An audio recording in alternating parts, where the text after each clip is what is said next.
अस्सलाम वालेकुम नाज़रीन, ABN न्यूज़ आप देख रहे हैं। इस वक्त वफाकी वज़ीर गुल अज़हर खान हमारे साथ मौजूद हैं। सर बहुत शुक्रिया आपके वक्त का। सर ये बताएं कि जो कशीदगी चल रही थी इसराइल और ईरान के दरमियान और बिलाखिर फिर वो जंगबंदी के ऊपर भी आ गए, तो ये वही पैटर्न नहीं है जो भारत और पाकिस्तान के दरमियान हुआ था? एकदम से जंग और फिर जंगबंदी और फिर डोनाल्ड ट्रंप ने अपना किरदार जाहिर किया और यहाँ भी वही सब हो रहा है। क्या समझते हैं आप? जी बिल्कुल ऐसा ही है। अभी देखें जो अब दुनिया जिस तरफ जा रही है, जिस तरह जंगों का माहौल बना हुआ है, पहले इंडिया पाकिस्तान की वार स्टार्ट हुई, फिर ये ईरान का मामला, उससे पहले गज़ा। तो एक चीज़ तो अब साबित होती जा रही है कि माइट इज़ राइट। वो जो एक यूनाइटेड नेशन का एक किरदार था वो ख़त्म होता हुआ नज़र आ रहा है। वो भी लीग ऑफ नेशन की तरह की होके के रह गई है। अगर आप देखें तो एक उसका तो वो एक लीग ऑफ नेशंस जैसा हाल हो रहा है। तो ये इसकी जो वजूहत हैं वो ये है कि जो अब अगर ईरान रिटेलिएट ना करता तो ये जंगबंदी ना होती।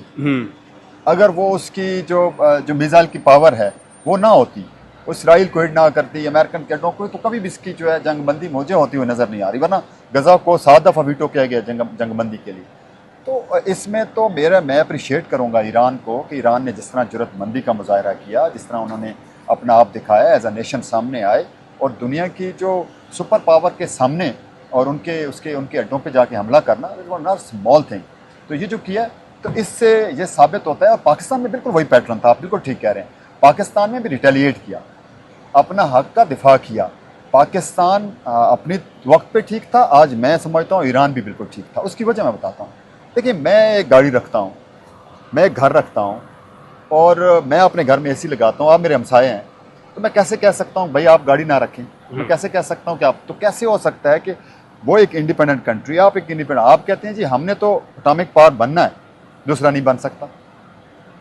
ये कैसे मुमकिन है? तो या तो आप भी ख़त्म करें। आप एक तरफ इसराइल को गुंडा बना के बिठाया हुआ है पूरे आप मिडल ईस्ट के अंदर, जब चाहे वो जिसको रोंद ले, कोई जेनेवा कन्वेंशन नहीं, कोई इंटरनेशनल लॉज नहीं। आप और अब जो आपका जब वो कुछ करना शुरू करें तो आप उस पर चढ़ दौड़ें अपनी पूरी पार के साथ। तो ये हो नहीं सकता, ये डबल स्टैंडर्ड है। और मैं तो अल्लाह का शुक्र अदा करता हूँ कि आज पाकिस्तानी कौम जिसने जो अपना बजट हमेशा लगाती रही इसके ऊपर, तो आज कम अज़ कम मैंने वो देखा नौजवानों के, यूथ के भी मैसेजेस, उसमें ये लिखा हुआ है कि आप जितना इस बजट का डबल बजट कर लें, लेकिन हम बेबसी की मौत नहीं मरना चाहते। जिस तरह अब ईरान में हज़ारों लोग मरे, वो बेबसी की मौत है। अच्छा सर, ये जो दो मुल्कों के दरमियान कशीदगी रही, तो इसमें पूरी दुनिया की तवज्जो इन दोनों मुल्कों के ऊपर आ गई थी और गजा की सूरत हाल के ऊपर कोई डिस्कशन नहीं हो रही थी। लेकिन इस दौरान वहां पर भी जो हमले थे वो इसराइल की तरफ से जारी थे। तो अब ये इन दोनों मुल्कों के दरमियान जंगबंदी हो गई है, तो क्या समझते हैं कि गजा के ऊपर इसराइल की जानिब से उसी तरह हमले जारी रहेंगे या उसमें भी कुछ देख रहे हैं कि कोई जंग रुक सकती है, वहां पर भी हमले रुक सकते हैं? देखें, वो भी रुक सकते हैं, तो आप बिल्कुल ठीक कह रहे हैं। उसकी वजह यह है कि इसराइल का जो मौक़िफ़ है वो ये था कि हमें ईरान जो है वो कर रहा था और प्रॉक्सीज वॉर लड़ रहा था गज़ा के अंदर। और अब चूँकि ईरान की उन्होंने वो जो एटॉमिक की थी स्ट्रेंथ, वो कहते हैं कि हमने वो अब डिमोलिश कर दी है, तो अब तो हो सकता है। लेकिन एक चीज़ जो समझना ज़रूरी है यहाँ के ऊपर, आपके इस चैनल से मैं देना पैगाम ज़रूर समझता हूँ कि इस अब जो दुनिया जिस साइड पे चल पड़ी है ना, इसमें अभी बहुत फाल होना पड़ेगा। क्योंकि ये एक पॉलिटिकल जो सिनेरियो बन रहा है माइट इज़ राइट का, वो तो अब आपको मज़ीद इत्तेहाद की ज़रूरत होगी। मज़ीद आपको, इवन आपको जो आपकी इस्लामिक की ऑर्गेनाइजेशन है उसको आपको करना पड़ेगा।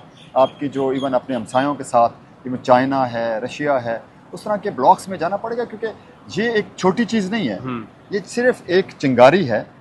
इसको वक्ती तौर के ऊपर आपने दबा दिया, आपकी जंग बंदी होगी, लेकिन ये दोबारा होगा। क्योंकि ये दोबारा इसलिए होगा कि इजराइल जो है उसको हम तो एक्सेप्ट करते नहीं। हमने तो यहाँ पे अपनी असम्बली में भी किया, सेनेट में भी पास की अपना जो करारदाद है, और उसको तो हमने कभी एक्सेप्ट नहीं किया। वो एक इलीगल कंट्री है और उस कंट्री को अगर दुनिया की सुपर पावर की सपोर्ट रहेगी तो फिर तो आगे ये नहीं हो सकता, फिर दुनिया बाकी बैठी रहेगी, फिर ये थर्ड वर्ल्ड वॉर तक बात जा सकती है।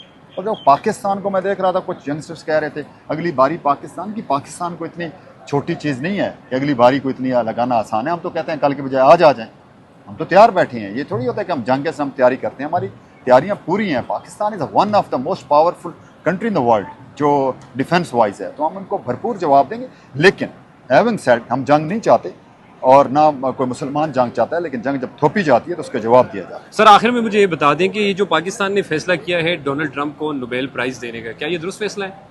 हालांकि सारी दुनिया के सामने देखिए है पहले तो ये मैं अब अपना गवर्नमेंट का बयान नहीं दे रहा, ये मैं अपनी पर्सनल स्टेटमेंट दे रहा हूँ। पहले तो ठीक लगा जब उन्होंने उस टाइम स्टेटमेंट दी और हमने हमारे एज ए कंट्री हमने दिया। उसकी वजह ये थी कि इंडिया और पाकिस्तान में डोनाल्ड ट्रंप ने बहुत पॉजिटिव रोल अदा किया। वो 15 दफ़ा पाकिस्तान को अप्रिशिएट किया, हमारी क़यादत को अप्रिशिएट किया। लेकिन ये जो हमला अभी बाद में अमेरिका ने ईरान पे किया, तो उसके बाद इस पे दोबारा सोचना पड़ेगा। हाँ। जो मेरी ज़ाती राय है इसके ऊपर, मतलब सर डाउटफुल कि आप ऐसे बंदे को दे दें जो किसी भी मुल्क की सरहदें पार करके किस कानून के तहत उन्होंने सरहद पार की ना। समझते हैं कि गवर्नमेंट ने जो फैसला किया वो बरकरार रहेगा या?